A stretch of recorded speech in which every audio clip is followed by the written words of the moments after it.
Wait, is that a hyena? Bro, what the hell? Where could you possibly be going?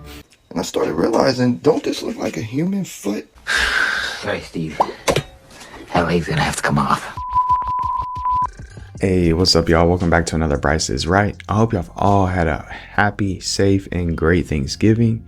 And I hope y'all are getting ready for those holidays to really turn up. And I mean by the speed, because you know it's going to be over in no time. And we're going to be like, here we go again.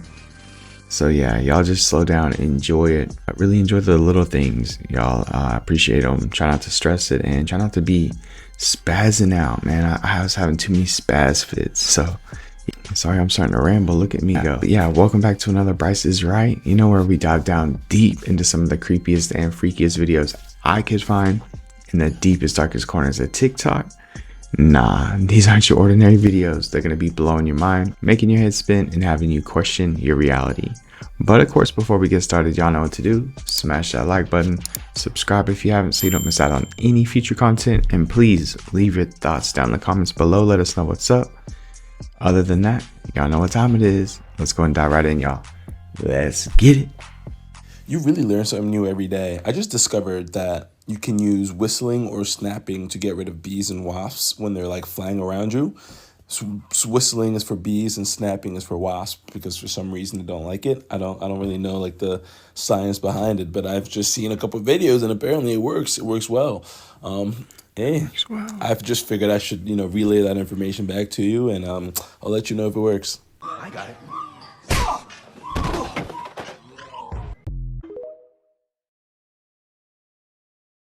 I painted a TV. It's just a canvas. Now that's realism. Everyone comes over, thinks I have a TV. Get that bull off the TV. I bought a couple of DVDs over. That's pretty legit. Why is that ship floating in midair? I do not know. Like, it's what just, on earth? It's completely floating. Right, that's mad. Wow. Is that a glitch in the Matrix or what? What on earth? What is that? It's like a huge cargo ship. It's just moving out the way as well. It's like... Look like a blimp. Promise you, this is gonna hurt your brain. And no matter how much you try to understand it, the more it's gonna hurt your brain. Check this out. So very crazy story. I used to live right here. This is called the time anomaly. So what do I mean by a time anomaly is this is where the time zones split. My area was one of it. So it's like I used to be an hour early or an hour late to work every single day. I could drive to the beach just to get myself food. Guess what? Be a whole hour late. It did not matter. Leave the house at 5 o'clock. You arrive at your destination by 8 o'clock. I don't know how the fuck it happened, but you'd only be driving for like literally 40 minutes. Now, here's the part that's really going to leave your brain like just completely scrambling for answers. So when we look right here at this area, just think this is only technically 1 hour behind East Oregon, the West Coast. And it's like the more you try to think about this, like the more it just like really fucks with your head. Like really take in for a second. The panhandle of Florida is 1 hour ahead of East Oregon. But it is 2 hours ahead of LA. And then also at the edge of the panhandle, it is 3 hours ahead of LA. And it got me thinking, like, why do they not just use longitude to dictate the time zones? Y'all let me know how y'all feel about this in the comments. A top scientist has just blown the whistle on DNA. His claims make human consciousness make sense, along with gifts like telepathy. Instead of evolution or creation explaining why we're intelligent, why we have the gift of speech, and why we're logical beings, actually aliens explain it better. See, he found signs that alien DNA has been mixed with human DNA.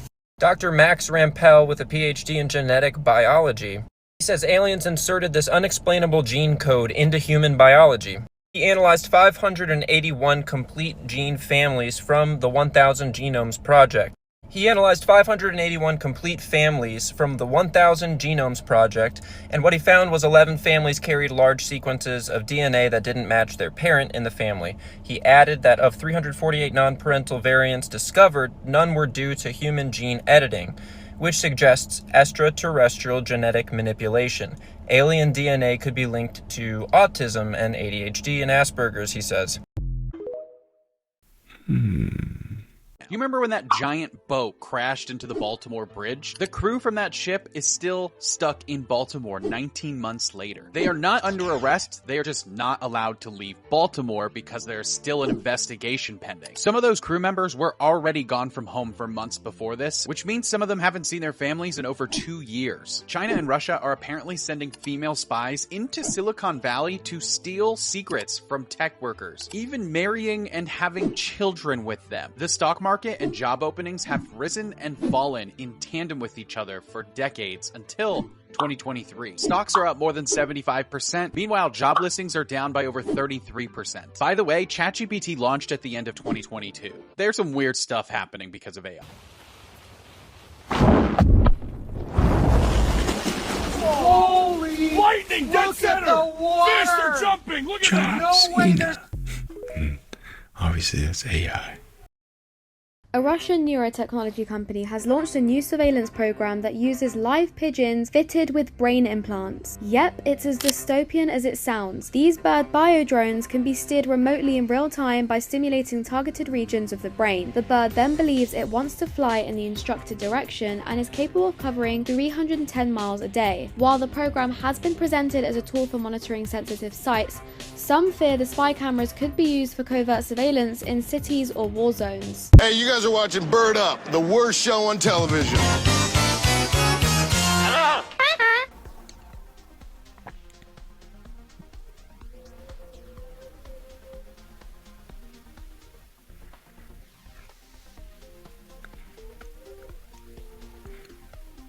Listen, pussycat, smile a bit. All right. Kate Beckinsale was on Jimmy Kimmel and told him that her daughter's boyfriend lays eggs.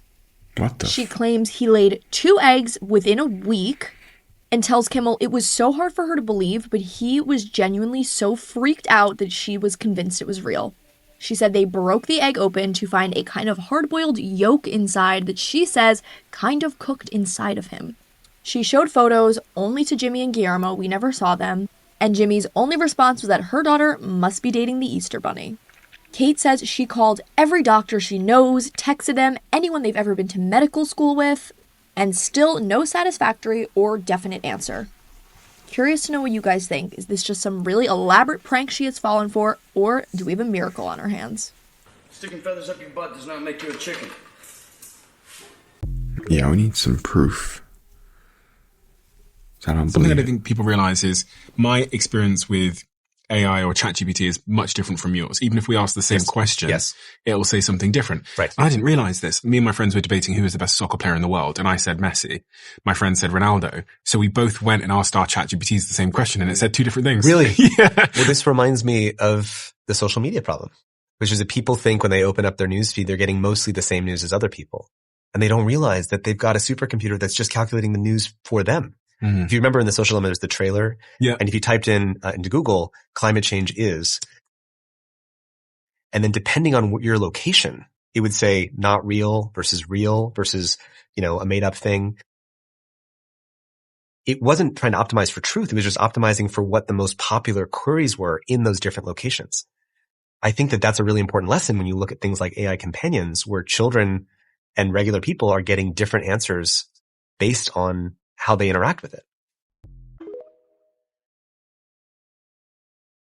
Huge space news. There's this hypothesis that life from elsewhere in the universe hitched a ride on a rock, on an asteroid, and traveled through space and hit Earth, and that's how life got here. And that may or may not be true, but now, the opposite. We just figured out that another life form may be able to survive space. Researchers sent hundreds of this species of moss sporophytes to the International Space Station. Sporophytes are essentially the reproductive organs of moss. They produce and hold the spores. But instead of putting them here, the researchers put them here, outside of the station as it orbited Earth. And they lived there exposed to space for 6 months. Guess how many spores survived? 80%.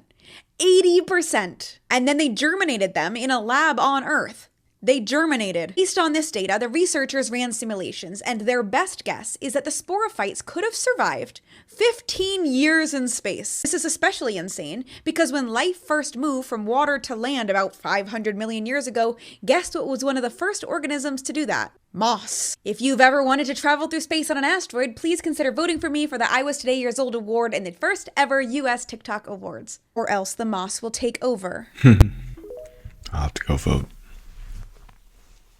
You take Earth-born fish up into microgravity in space, they're completely disoriented. They sort of don't know which way is up. They're like really struggling to swim. They're just, they don't have a good time. But they can have babies in space, right? And they have managed to breed them. When the babies are born, right, these kind of little fish eggs hatch. Those babies, absolutely fine. Totally chill about it. Do fish come into the world as a blank slate, ready to learn it? And if they learn gravity, then they can't forget it? Well, I think that's the hypothesis, right? Yeah. But they also did this with octopuses. The octopuses that were born in space seemed like they were fine. And then when they came back down, they really struggled. They struggled on Earth. I feel bad for those. I know. And now here's where you're supposed to be living, and there's gravity, and it just feels like an oppressive force squishing you all the time. You're welcome. That's very, very interesting. I know I say that all the time, but very cool stuff. I can't make my eyes do that. That's funny. I keep forgetting to show off my alien. You ready? I don't know what this is, but it's very cool looking to me, and I want to keep it.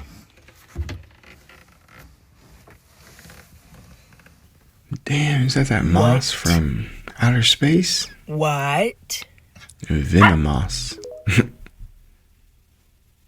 That works. I'm probably ahead of the game on this one, but for an extra layer of security, when I set up my iPhone Face ID, I blew up my cheeks, and now it doesn't work unless I blow up my cheeks. So during that fine, I was like... So if the police try to scan me to face unlock my phone against my will, I just have to... And it won't unlock. And I just thought I'd put you guys on.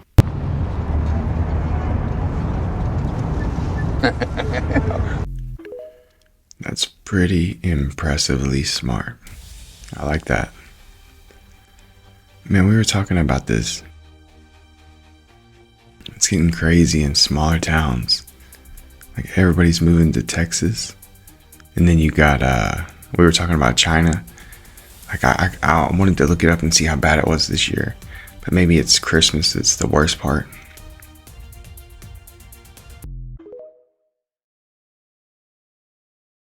Call me the cow whisperer.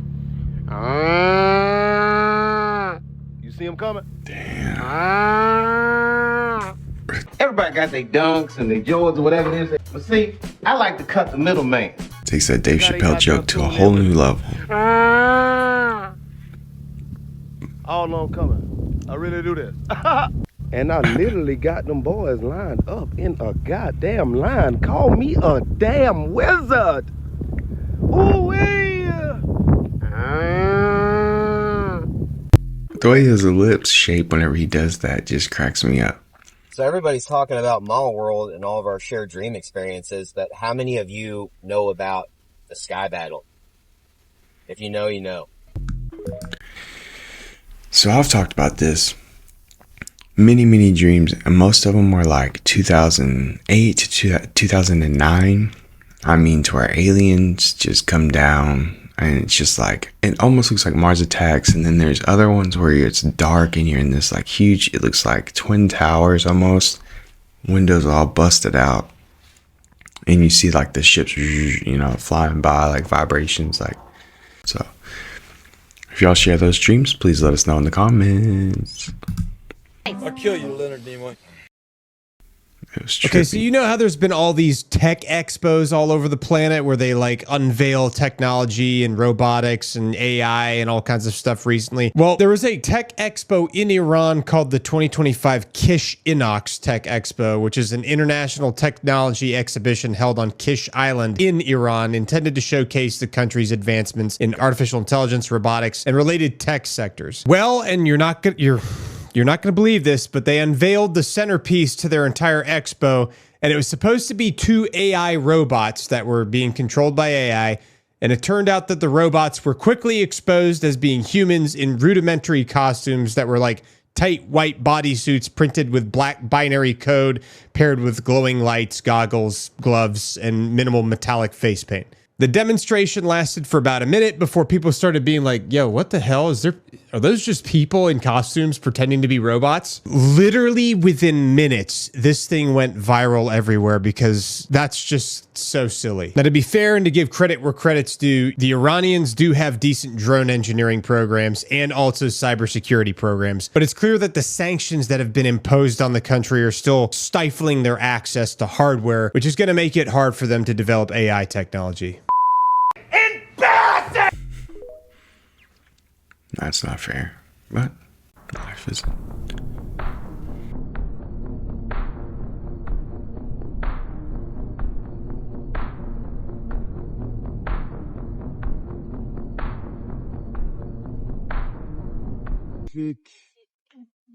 C'est quoi ça?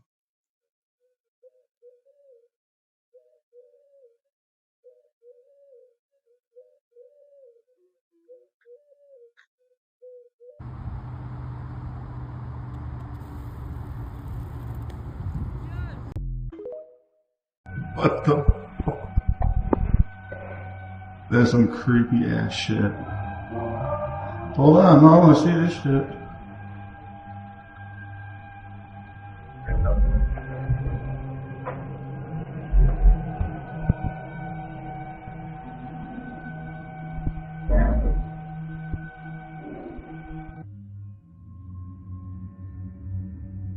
Interesting.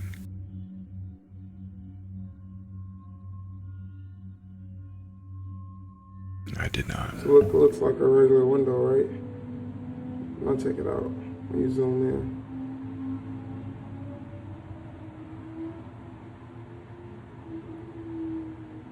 What is that?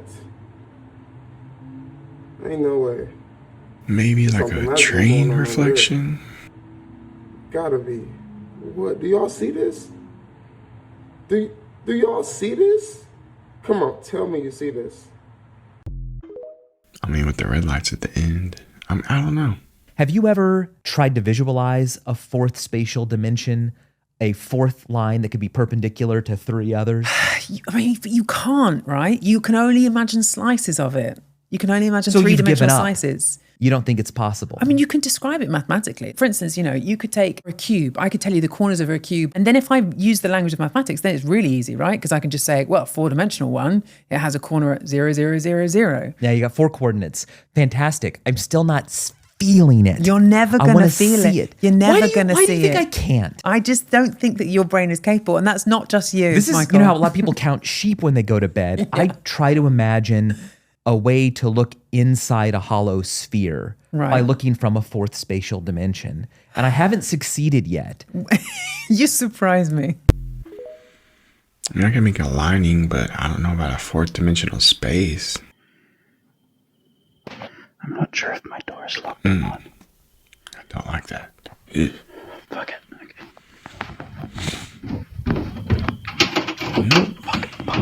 I'm good. You can leave that shit at home. Chef and TV host Guy Fieri says he's using a wheelchair now after his leg, quote, exploded. He fell down some stairs while he was filming a new show earlier this month, tore a quad muscle. Fieri says he needed emergency surgery and won't be able to walk on his leg for about 8 weeks. Cheddar Bob. Oof. Oh my god, what kind of dog is that? Wait, is that a hyena? Oh my god. Is that what that is? Whatever it is, I do not want that in my neighborhood. Is that Danny DeVito? Or Jeepers Creepers?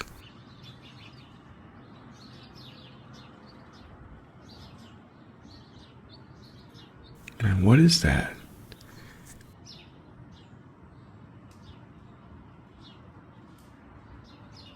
Maybe it's on like a tripod and we just can't see it? Or it's like a drone?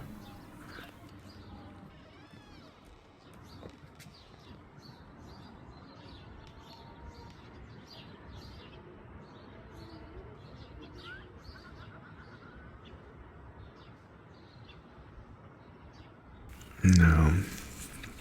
It's not a drone if you're touching it like that, right? I haven't seen any technology that resembles that at all, so if y'all have, please let me know. Nestled in the heart of the Blue Ridge Mountains stands a mysterious rock with enigmatic carvings that have puzzled historians and archaeologists for centuries. Known as the Judaculla rock, this ancient artifact is estimated to be around 3,000 years old and is named after the Cherokee legend of the slant-eyed giant. Today, I'm gonna show you guys how to eat spaghetti. Get it? Hey, What is happening here? Get it? Get it like that right there. Y'all see it? See the spaghetti? You eat that motherfucker. Oh, shit! What the? He kind of sounds like that guy that dresses up like the alien. There's a man in Chicago who claims he's been alive for 900 years. And the terrifying part, he knows things he shouldn't.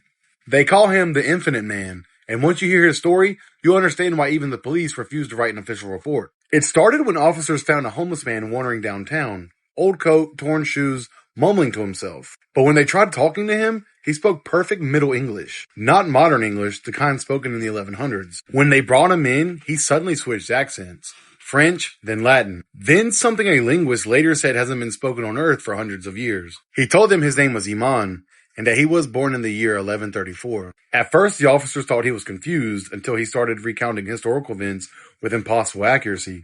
Battles, kings, floods, even the exact weather conditions on days that historians only partially reconstructed. Then he told them something even stranger. He doesn't live through time, he slides through it. He said every time he dies, he wakes up somewhere else. Different year, different country, different life, same consciousness. Almost like his soul can't stay in one timeline, like it's unstuck. One officer asked how many times it's happened. He said, I don't count anymore, but your world is the noisiest one I've been in. They asked him how he ended up here in 2025. He said he drowned in the 1600s and woke up gasping out on the shore of Lake Michigan just a few months ago. When they pressed him for the details, he said something that made everyone in the room go silent. I don't think I'm the only one sometimes. I see people who recognize me from lives I don't remember. And before they could question him further, he vanished. Not escaped, not ran, just gone. One minute he was sitting in the chair, the next the room was empty. Security cameras glitched for exactly 7 seconds. No explanation, no trace. But the officers who interviewed him all described the same feeling, that the moment he disappeared, something in the room felt colder, like a part of history got erased right in front of them. If the Infinite Man was telling the truth, where is he now? And how many lifetimes has he lived since the last time someone saw him? Stay weird. Those stories are so cool. But Casey didn't feel like paying the $20 to watch the alien disclosure that everybody's talking about. Here's what was in it. Up front, the maker of the documentary, Age of Disclosure, said that a sitting president might soon confirm that aliens exist and we've been working with them. He said Trump's been getting a lot of alien briefings lately. The film claims to settle the question, are UFOs real once and for all? 34 senior government officials, including Secretary of State Marco Rubio, a general, congressmen and women, senators, and military personnel tell us in this documentary that there has been a secret Manhattan Project on steroids reverse engineering UFOs for the last 80 years, and it's part of a Cold War between Russia, China, and the US. The former head of the Pentagon's UAP task force, he says that we've recovered spaceships and alien bodies, and he's seen this with his own eyes. Interesting documentary, but...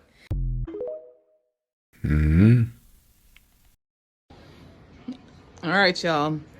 We're at a 4-star hotel in Boca Raton, Florida, and we were looking at the covers. And when the sunlight specifically hit the covers, look at what we seen. no, hell no. That's so fucking gross. This is unacceptable and disgusting. But as you can see on this side, when there's no sunlight, it looks like it's clean. But look at when there's sunlight. Wow.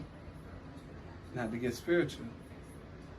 What's done in the dark? Listen, hey, listen. What's the name of this hotel? The Hilton Boca Raton Suites. 4 stars. Well, Boca does me home of the rat. Listen, this is disgusting. No, thank you. Home of the rat. So gross. What the fuck is that? Bro, what the hell Here it comes. Speaking of it, I'm literally watching the live stream of NASA. What the hell is that? What? What?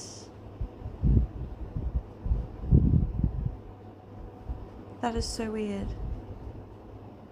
I'm assuming that's 3-Eye Alice. I don't know. Bro, I'm tripping right now. Is that a foot? I was just trying to trim some of the fat off my chicken, and I started realizing, don't this look like a human foot? Oh my god, we hit a boat! Where's the foot? Or am I tripping right now, bro? It kind of looks like a foot. I had somebody DM me. I'm in New York right now. I had somebody DM me talking about they saw me in a Skechers ad. They said, "Is this you?" I pull up to the Skechers store. What do I see? Bro, wait till I show y'all the original picture. I didn't authorize this. Let me show y'all what the original picture looked like. So this original photo is from 2021, and they photoshopped the forces out and put some Skechers on. Like, how am I gonna walk past this? Some homie sent me this. They ain't cut the check. They didn't even hit me up for the official ad. Let me know what y'all think. This is kind of crazy. Yeah, that's interesting. So what are you gonna do? I thought that was a machine at first. Where could you possibly be going? Where the fuck are you going, mate? Are we missing something? Are we missing something? I'm convinced there's like a McDonald's or something down there. There must be something down there. Because where are they going? I don't know why that cracked me up so much, but I love it. Oh man. What is down here? We got the Chick-fil-A down here, huh? این چهار تمام از این نایسیمانیا گذاشتیم که برای شولات بارزی Or Chipotle. بعضی مشکلاتایی که بچه‌ها مثلا وارد میشه اینا باعث میشه که دیگه این مشکلات‌ها پیش نیاد. این از جدارم کرده اینا بهتره. اینا دیگه نمیپوسن نه رسوب میگیرن. Sounds Russian. That's crazy, isn't it? تمام این 185 متر همش نای دارن. That's freaking nuts. هیچ جایی باز نداره که باعث وارزی شود. Maybe. I don't know what language that is. But either way, this guy's nuts. Like, purely insane.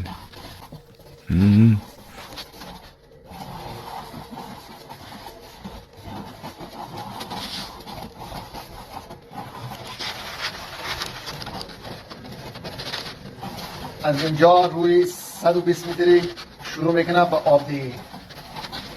We got the electricity. همه تو که رگای آب که مثلا هر 2 متر 3 متر و هر رگ آبی که میخوره کم کم تا رو 185 متری دیگه روزانه آب دیگه داره. And we got تا the رو 180 متریش fiber internet. خیلی خوبی داره که دیگه Line for a اونجا bidet. دیگه پشت دارن. Looks like we got a rope so we can ring a bell at the top of the hole. I don't know what's going on here, y'all. It's like he fell longer than Bill and Ted did. Oh my goodness. And then you can go left or right. Is this that tunnel that leads to, was it the New York or Providence or something? I can't remember what it was. It took me 6 months to teach my octopus to play the piano. I saved him from a fish market in South Korea. Can I have this guy? Wow, yes, perfect. But instead of throwing him into a frying pan, I threw him into my aquarium. Yeah! It took him a couple of days to trust me enough to eat the food I gave him. But once he did... Whoa! Oh, he got it. Whoa! I knew he was ready for his first piano key. But after several days of touching, but not playing the key, I realized something. Pushing isn't exactly natural for an octopus. So I started redesigning the key again and again until we got the ultimate octopus key. And it worked. Oh, amazing grip. Whoa! Oh my god, that was amazing. Again, 2 times. 3 times. It was time to teach Taco to play an actual melody, and I had a perfect plan. Lights. Taco saw the light. approach the piano and pulls the wrong key. And after weeks of no progress, I had to accept it. Taco hates my shitty lights. In the end, what finally worked was just wiggling the key. Here we pull, here we pull, here we pull. Yes! Good job, Taco! And after 1 week, he could play 2 notes in a row. Good. Whoa. Whoa! The second week, this happened. Whoa, a chord! Unfortunately, after this, there were weeks of 0 progress. Taco knew how to play a few notes, but I don't think he understood that I wanted him to keep going, to complete the full melody. I needed something different, a system that motivated Taco to keep playing. And after a long time researching and consulting with experts, the crab elevator was born. Here's how it works. Every key press lowers the crab a little closer to Taco, and it's impossible for him to take it before it reaches the bottom. And to get it there, he needs to complete an entire melody. If this didn't work, I would give up. But he played 1 note, and another one. Come on, Taco. Come on! A bit more. Yes! Yes! Taco! You did it! And at that point I knew that Taco was finally ready for his first ever piano performance. Okay, you ready? Let's play, Taco. I love how he named him after a food still, a taco, you know.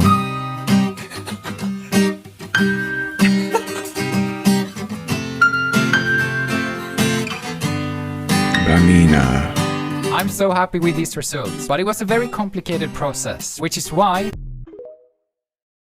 Kudos to that dude.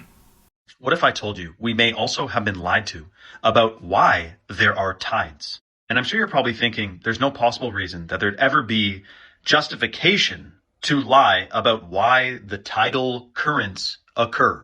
But after watching this video, I can guarantee it will start making sense. Now, according to the official academia, including McGraw-Hill, the textbooks we all studied from in school, the way the tide works, McGraw-Hill, by the way, is owned by Pergamon Press, which is called Satan's Throne in a biblical translation, and it's owned by Robert Maxwell, which is Ghislaine Maxwell's father, but we'll save that for another video. According to the official story, tides are caused by the moon's gravitational pull. Now, despite the moon having many phases, the tides are entirely consistent. Every day, there are tides coming in and out. Even if the moon is not out, if it's a full moon, or if it's a sliver toenail moon, doesn't affect, the tides are tiding no matter what. But if the moon's gravitational field is what causes tides, then how come in the Mediterranean Sea, the Black Sea, the Caspian Sea, and other massive lakes, like the Great Lakes, there are no tides? You'd think such a massive ocean would have tides, significant, similar to the big oceans. But that's not the case. Why? This is where it gets a little bit shocking. According to ancient civilizations, who all believed the Earth to be quite a different shape than what NASA claims it is, there is said to be at the North Pole, which we can't go to, a gigantic mountain called Mount Meru, also known as Black Rock. It is a giant magnetic mountain, apparently. And there's said to be 4 rivers coming out of it. Notice also the 4 quadrants here. You have the Microsoft logo, which is also 4 quadrants. We have many corporate logos depicting 4 quadrants, perhaps in reference to this. We know they like to hide things in plain sight. But what they believed is that there is a vortex energy field at the center of the known Earth in their mind, which pulls the water in and pushes it out, pumping like a heartbeat, using electromagnetism, and the salinity in the ocean, of course, is highly conductive. And what adds credence to this, some of the roughest oceans in the world are closest to the North Pole, where the source of this pulling and pushing force would be, like the Bering Sea, which is the most violent sea there is. Lastly, I will say, Nikola Tesla believed gravity to be a shaky theory at best, and he believed the world ran on electromagnetism and relativity, not gravity. Now, if you want to see me live discuss this in detail on my Rumble channel, just comment the word Rumble below and I'll send you a link to it. I would have loved to have heard those conversations. Like, gravity is not real. It's this, back before they had a lot of science and instruments. Holy cow. It would have been, man. Oh my god.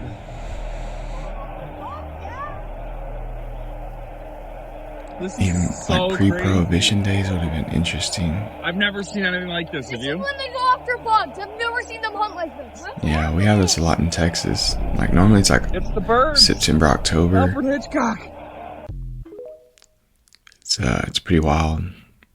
What's in the Dorito bag? Chill. What? Isn't it just like raw Dorito? I thought it was a big chip.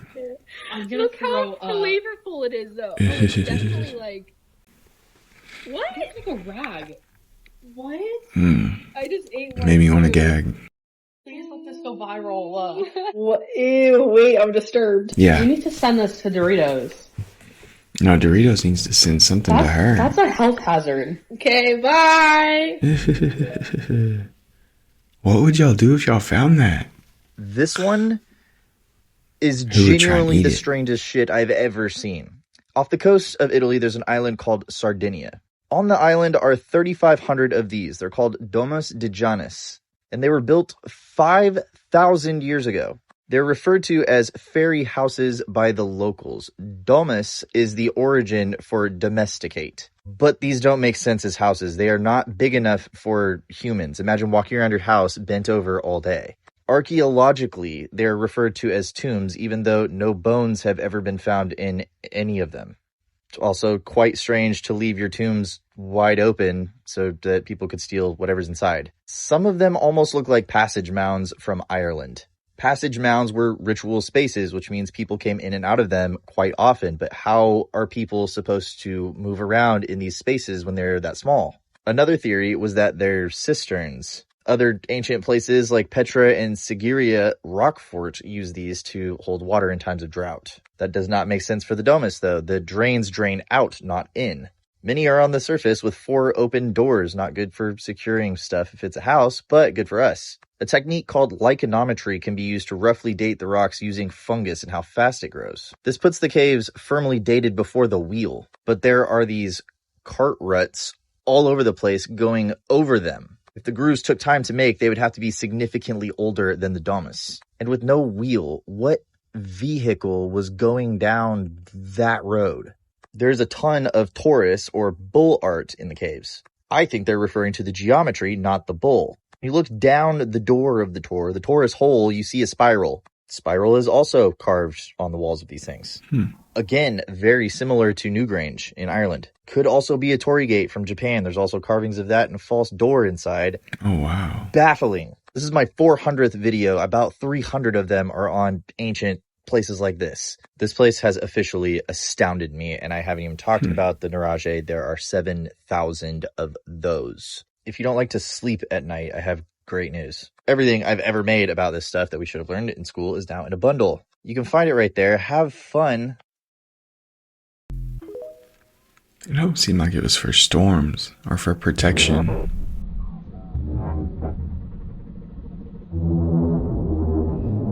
Why don't you stick your head up my butt and fight for air?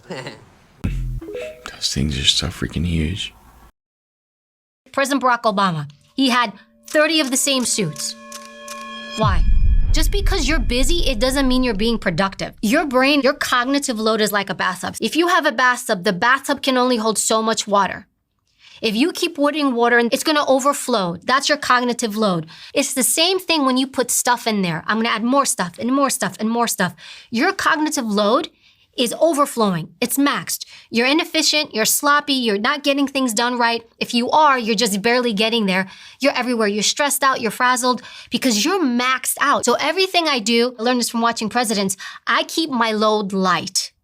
My bathtub only holds the water it needs to hold in. So it protects you from overextending yourself, stressing yourself. It also keeps you from making bad decisions. You make good decisions. There's something called decision fatigue. We think the more I add, the busier I am, the better I am.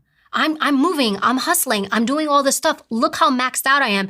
Just because you're busy, it doesn't mean you're being productive. Those two things are not synonymous. So often people think leaders keep adding.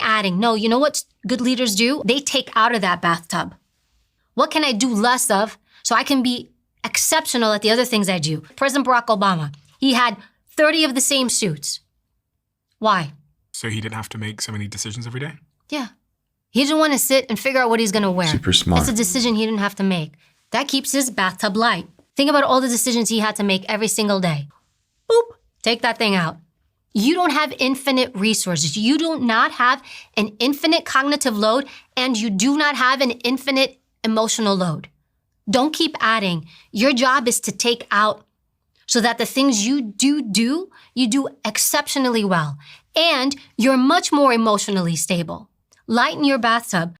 That's actually simple and genius. I like it. The real horror of traveling into the past is not stepping on a bug and altering history. It's that even if you don't change anything, even if you don't even get out of the time machine, all of the dice get re-rolled again. It's not like you can get in your time machine and just jump back 100 years and then jump 100 years forward again as if these are two fixed points. The moment you take your time machine back to the year 1925, now that moment of 1925 is happening again. Even if you don't affect it in any way, even if nobody sees you, even if you don't step on any bugs, that moment is happening again, which means every subsequent moment needs to happen again. The 100 years following 1925 have to replay out, and that means that every decision that was made in those 100 years is getting remade.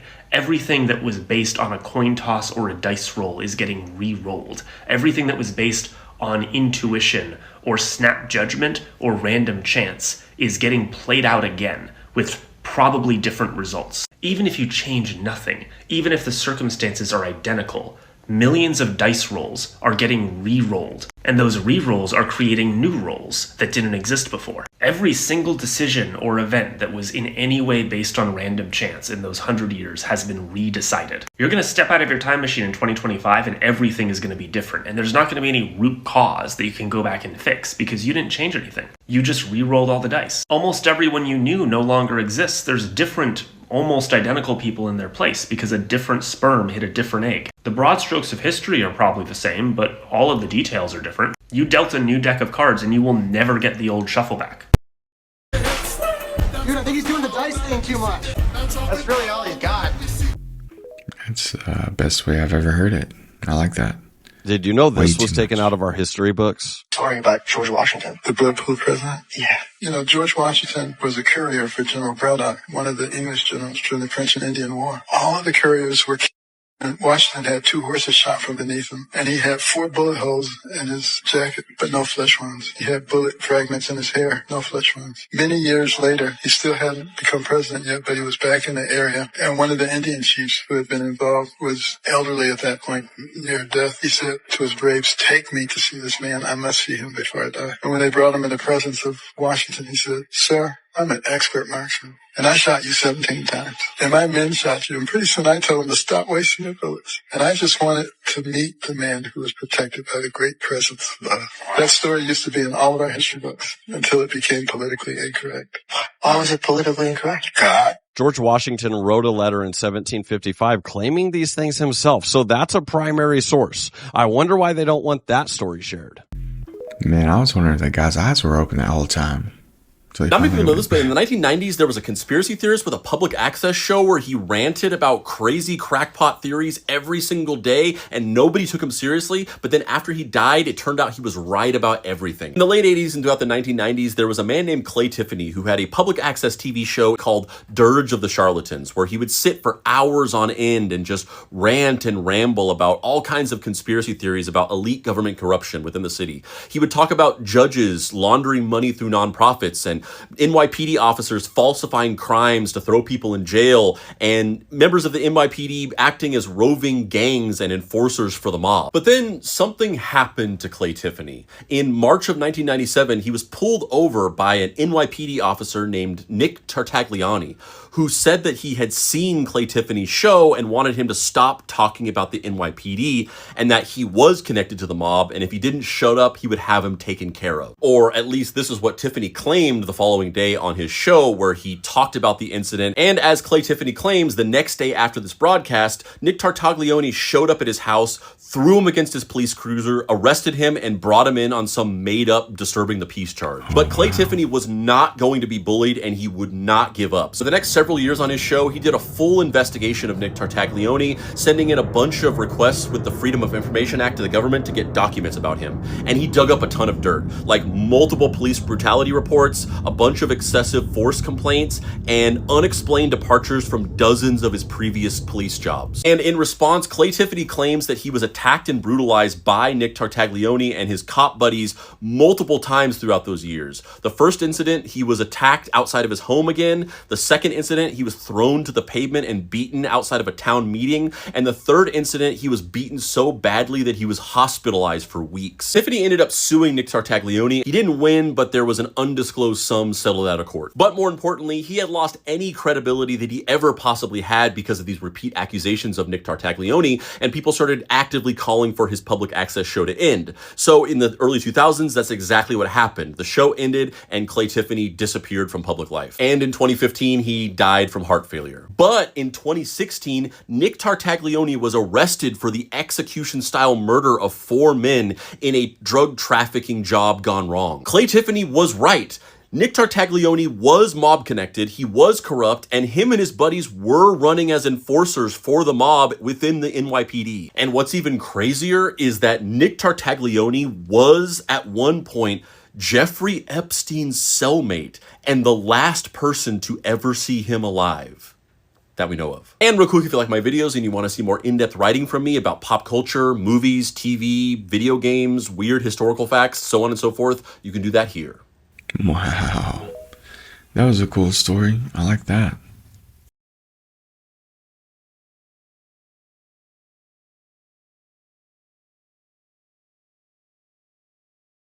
Is he making Jason Voorhees costumes for Halloween? Because that can't be safe. You're welcome. So y'all gonna be carving turkeys? Mine's on steak. What's happening?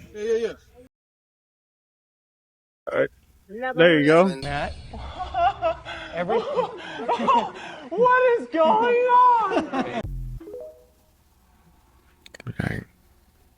This is how an ancient construction method may have caused one of the deadliest fires in Hong Kong's modern history. No. This morning, the world is waking up to scenes of body bags being placed in ambulances, and not 1 or 2, but 7 massive high-rises still on fire as we enter its second day. The death toll keeps rising. We're currently at 55, but considering that 300 are still missing, it's likely to keep rising. So what the hell happened? Well, in a pretty eerie turn of events, just 2 days before these fires broke out, an article was published explaining how Hong Kong is trying to phase out the traditional bamboo scaffolding, which is a technique dating all the way back to the Han Dynasty 2,000 years ago, due to fire risks and safety weaknesses. Now, mainland China banned the use of bamboo scaffolding in 2022, but whenever there were talks of the same being done in Hong Kong, there's been huge backlash from residents saying that the technique has cultural heritage and it needs to be maintained, as well as many pointing to the fact that a disaster like this is actually extremely rare in Hong Kong. But just days after that article was written, those worst case predictions came true. A fire is believed to have started on just one of the building's exterior scaffolding, but due to the bamboo and the mesh wrapped around it being so highly flammable, for example, this is what the building looked like just days before, it spread rapidly from building to building until 7 out of 8 apartments in the Wang Fuk Court complex were completely engulfed. People were trapped, screaming for help on top of the buildings, and firefighters couldn't even enter. It was burning so hot. Now, today, police have arrested 3 men from the construction company for gross negligence and manslaughter, saying that the protective mesh wrapped around the bamboo might have not met fire standards, but also that some windows were sealed with a foam material. And now, yet again, this has ignited a fierce debate. Is the bamboo scaffolding and mesh to blame? And if so, should it be banned or not? Oh my goodness. Hey, I'm sorry, I'm a murderer.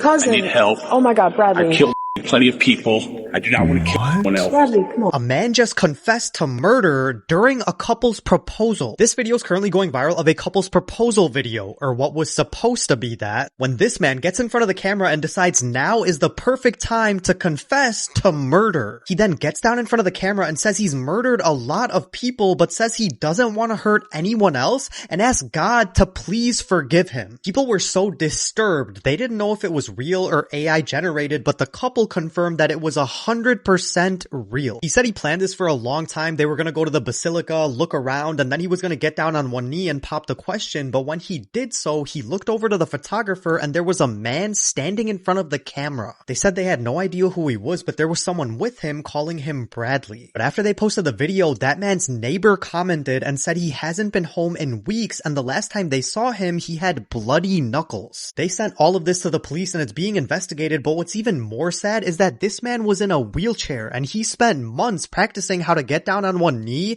and he spent so much money on a photographer, and all of it was ruined by a crazy man. Let me know what you guys think about this, and as anything comes out, I'll keep you guys updated. I have to return some videotapes. I hope I get to keep that in the video, because I want to talk about it. There's a theory, if you record static long enough, you'll eventually hear your own voice whispering things you never said, and people think they finally know why. It's called the whisper and static, and once you hear this, you'll never listen to white noise the same way again. For years, paranormal researchers noticed something strange. If you record pure static for long enough, radio fuzz, untuned TV channels, white noise generators, eventually the static forms patterns. Not random noises, not interference, but words. And the terrifying part, most people say the voice sounds exactly like them, but saying things they don't remember ever saying. One man played back a 3-hour static recording and heard his own voice whisper, "You shouldn't have left." He lives alone. Another woman heard a voice say, "It's starting again." She swears she's never said those words in her life. Scientists try to debunk it as audio pareidolia, your brain making patterns out of noise, but here's the part nobody can explain. When researchers slowed down the waveforms, the whispers didn't match the person's speaking pattern, they matched their breathing pattern perfectly. Almost like the voice belonged to a version of them that wasn't breathing in sync with this reality. I won't be saying anything. My mouth doesn't move and captions come down below. I included this video just for that, because sometimes back in the past, we've heard things that pop up. Back when I used to jack the volume up, we would hear voices. I heard it like 2, maybe 3 times, I believe. Now it's starting to almost hear it, and then it translates it in my subtitles. I swear I don't write it. It does it purely on its own, and I think it's so interesting, but I'm pretty sure that's what's happening. Some theorists say static isn't noise at all. It's the leftover signals from parallel timelines bleeding into ours. And the whispers, those are other versions of you, trying to reach the version that made it into this timeline. Others think it's simpler. White noise is what the universe sounds like when it's listening back. So if you ever hear your own voice whispering from the static, don't answer it. It might not be your voice at all. Stay weird. Okay. Did you know Leonardo DiCaprio and Tobey Maguire once sued to bury a raw indie movie because it exposed a side of them they didn't want us to see? And if you're new here, hi, my name's Jordan and this is Hollywood Hot Takes, where I give my unhinged opinions on Hollywood and tell interesting stories about the film industry at large. In his early fame days, Leo was wildly different than the Oscar-winning Leonardo we think of now. He surrounded himself with a tight-knit, chaotic crew of young stars with a name so vile I actually can't say it on TikTok. They were called something along the lines of the Kitty Posse, but from now on, we'll just call them the Posse. The Posse included Leo, OG Spider-Man Tobey Maguire, magician David Blaine, director Harmony Korine, and actors like Kevin Connolly, Lucas Haas, J.R. Ferguson, Josh Miller, and Ethan Suplee. At the time, they were described as a frat house of young men whose main mission was partying, chasing women, and pranks. Legendary stories of their antics made headlines. Stink bombs set off at Sky Bar, grapes thrown at paparazzi from hotel rooftops, trash tossed off Brooklyn Promenade. Leo's posse also had a reputation for not taking no very well. When Saved by the Bell star Elizabeth Berkley turned down a dinner invite from Leo and the group, they allegedly harassed her by phone. And when her boyfriend, Roger Wilson, told them to stop, they goaded him into a hotel confrontation where someone from the posse punched him in the throat, permanently injuring his larynx. He filed a $45 million lawsuit, but it was thrown out. And when journalist Nancy Jo Sales was once trying to secure an interview with Leo, she says she came home to a drunk voicemail from the posse saying she'd only get it if she made a deal, something like Monica did for Bill. That's the energy energy they were operating with. Enter Dawn's Plum, a black and white micro-budget indie meant to be their version of Clerks or Slacker. It featured Leonardo DiCaprio, Tobey Maguire, and Kevin Connolly riffing as foul-mouthed LA guys bragging about their love lives. Producers close to the project say Leo believed he was just signing up for a short throwaway project, not a full feature film. But once the director and the producers decided to turn it into a feature-length movie, things got complicated. Imagine a raw, grungy film full of improvised, drunken conversations and arguments, dirt on exactly who they were in their most unfiltered state. That's not the polished, controlled public persona of an A-lister. DiCaprio and Maguire fought particularly hard to bury it. A producer even filed a $10 million lawsuit on Tobey Maguire's behalf, claiming that, quote, improvisational comments he had made during the film revealed personal experiences or tendencies that would undermine his public image, unquote. We know why Leo wanted it buried, but why did Tobey want it buried so bad? He wasn't directly involved in any of the stories that I previously mentioned, so what gives? Those are some strong accusations, sir. Kind of weird. I don't know how I feel about that. What's happening? I've been chasing you for like 2 weeks. Welcome, man. You coming from the Bronx trying to find this man? It's not easy. Where in the Bronx you coming from? South Bronx. I'm coming from where hip hop started at Fat Joe's neighborhood. What are you looking for today? What do you want to hear? Hell yeah. Boom bap here and then kind of show these people the skills, like, you know. Okay, something boom bap-ish. Let's get it. Where do y'all think hip hop started? Let me know in the comments. All right, I like this build up. Still for the game. Huh? I got hip-hop is dead up on my back. When it's me and Ari stepping and we jump into the track. You a damn liar. I stomp you out like a campfire. Cause shorty sucking on my neck like a vampire.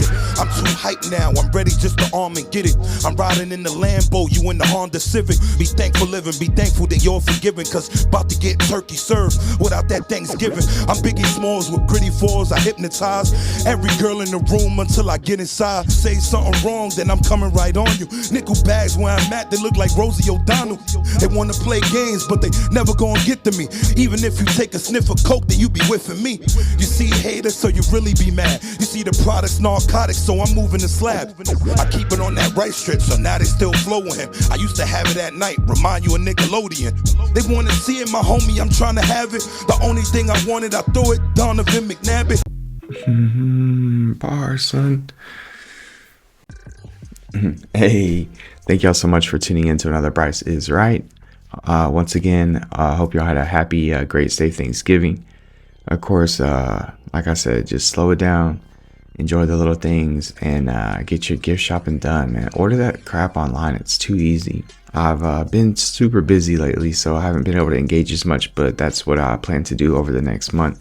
Is super engaged. So y'all know what to do. Go ahead, smash that like button, subscribe if you haven't so you don't miss out on any future content. Leave your thoughts in the comments below. Let us know what's up, and please be safe out there. Don't spaz, y'all. Chill. And have a great afternoon, great weekend, or what's left of it, and we will see y'all next time. All right, y'all. Peace. Let's give them something to talk about. Dude, what does mine say? Sweet! Love, scuba, now I can't dig it.